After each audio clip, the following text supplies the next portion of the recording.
ಈಗ ಇಲ್ಲ, ಇವಾಗ ನಾನೇ ನಿಮ್ಗೊಂದು ಪ್ರಶ್ನೆ ಕೇಳ್ತೀನಿ, ಅದಕ್ಕೆ ನನಗೆ ರಿಟರ್ನ್ ನೀವು ಕೇಳಿ ಕ್ವಶನ್. ಇವಾಗ ಇಬ್ಬರು ಫ್ರೆಂಡ್ಸ್, ನೀವೊಬ್ಬರು ಫ್ರೆಂಡ್ಸ್ ಇದ್ದೀರಾ, ನಿಮ್ಗೊಬ್ಬರು ಫ್ರೆಂಡ್ಸ್ ಇದ್ದಾರೆ, ನಿಮ್ಮಿಬ್ರಿಗೂ ವೈಮನ್ಸ್ ಇರುತ್ತೆ ಅಲ್ವಾ? ವೈಮನ್ಸ್ ಇದ್ದಾಗ ನೀವಿಬ್ಬರು ದೂರ ದೂರ ಆಗಿರ್ತೀನ, ಮಾತಾಡ್ತಾರಲ್ಲ, ಅದ್ರ ಕ್ವಶನ್ ನಾನು ಕೇಳಿದ್ರೆ ನಾನು ಖಂಡಿತ ನಾನು ಆನ್ಸರ್ ಮಾಡ್ತೀನಿ.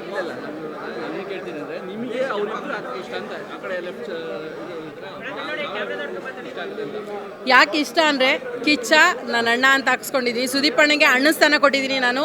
ನಮ್ಮ ಕನ್ನಡ ಸ್ಯಾಂಡಲ್ವುಡಲ್ಲಿ ಸುದೀಪ್ ಅಣ್ಣ ಅಂದರೆ ನನ್ನ ಫೇವ್ರೇಟು, ಹಂಗಾಗಿ ಕಿಚ್ಚ ಸುದೀಪ್ ಅಣ್ಣನ ಹಾಕ್ಸಿದ್ದೀನಿ. ಇನ್ನು ಬಂದು ಲೆಫ್ಟ್ ಸೈಡಲ್ಲಿ ಹಾರ್ಟ್ಗೆ ಹತ್ರ ಆಗುವಂಗೆ ಡಿ ಬಾಸ್ ಸರ್ ಫೋಟೋ ಹಾಕ್ಸ್ಕೊಂಡಿದ್ದೀನಿ. ಯಾಕೆ ಅಂತ ಹೇಳಿದ್ರೆ ಅಷ್ಟು ಜೆನ್ಯೂನ್ ಪರ್ಸನ್, ಹಾರ್ಟ್ಲಿ ತುಂಬ ಕನೆಕ್ಟ್ ಆಗ್ತಾರೆ ಡಿ ಬಾಸ್ ಅವರು. ಯಾಕಪ್ಪ ಅಂದರೆ ಇವರು ಭೇದ ಭಾವ ನೋಡಲ್ಲ, ಯಾರನ್ನೇ ನೋಡಿದ್ರೆ ಏನು ಚಿನ್ನ ಅಂತ ಮಾತಾಡಿಸ್ತಾರೆ. ಹಂಗಾಗಿ ಡಿ ಬಾಸ್ ಸರ್ ಸಖತ್ ಇಷ್ಟ ನನಗೆ, ಹಂಗಾಗಿ ಡಿ ಬಾಸ್ ಸರ್ ಫೋಟೋ ಹಾಕ್ಸ್ಕೊಂಡಿದ್ದೀನಿ.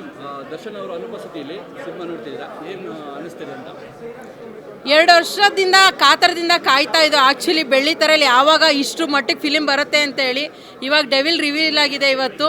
ನಾವು ಅತಿ ಹೆಚ್ಚು ಕಾತರದಿಂದ ಎಕ್ಸೈಟಿಂದ ಕಾಯ್ತಾದಂಥ ಮೂವಿ ರಿಲೀಸ್ ಆಗಿದೆ, ನಾವು ನೋಡೋಕೆ ಹೋಗ್ತಾ ಇದ್ದೀವಿ. ದಯವಿಟ್ಟು ಬಿಡಿ ನನ್ನನ್ನು, ಬಾಯ್. ಅಷ್ಟೇ. ದರ್ಶನ್ ಅವರು ಇಲ್ಲ ಅಂತ ಏನಾದ್ರು ಬೇಜಾರಿದೆಯಾ?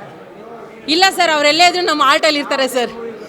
ನಮ್ಮ ಆರ್ಟಲ್ಲಿ ಇರುವಾಗ ನಾವು ಯಾಕೆ ಇಲ್ಲ ಅಂತ ಹೇಳ್ಕೊಬೇಕು ಅವ್ರನ್ನ? ನಮ್ಮ ಆರ್ಟಲ್ಲಿ ಇದ್ದಾರೆ, ಹಂಗಾಗಿ ಎಲ್ಲೆಲ್ಲೂ ಅವರೇ. ಕನ್ನಡ ಥಿಯೇಟ್ರಿಗೆ ಜನ ಬರ್ತಿಲ್ಲ ಅನ್ನೋ ಒಂದು ಕೊರಗಿನ ನಡುವೆ ಇಂಥ ಸಿನಿಮಾ ಎಷ್ಟು ಮುಖ್ಯ ಆಗುತ್ತೆ ಅಂತ ದಯವಿಟ್ಟು ನಾನು ಎಲ್ಲರಲ್ಲೂ ಕೈ ಮುಗ್ದು ಕೇಳ್ಕೊಳ್ಳೋದು ಏನಪ್ಪ ಅಂತ ಹೇಳಿದ್ರೆ, ಪೈರಸಿ ಮಾಡಬೇಡಿ. ಅತಿ ಹೆಚ್ಚು ನಮ್ಮ ಕನ್ನಡ ಜನ ಬಂದು ಕನ್ನಡ ಮೂವಿನ ನೋಡಿ ಬೆಳೆಸಿ ಅಂತ ನಾನು ನಿಮ್ಮಲ್ಲಿ ಎಲ್ಲರಲ್ಲೂ ಕೇಳ್ಕೊಳ್ತೀನಿ.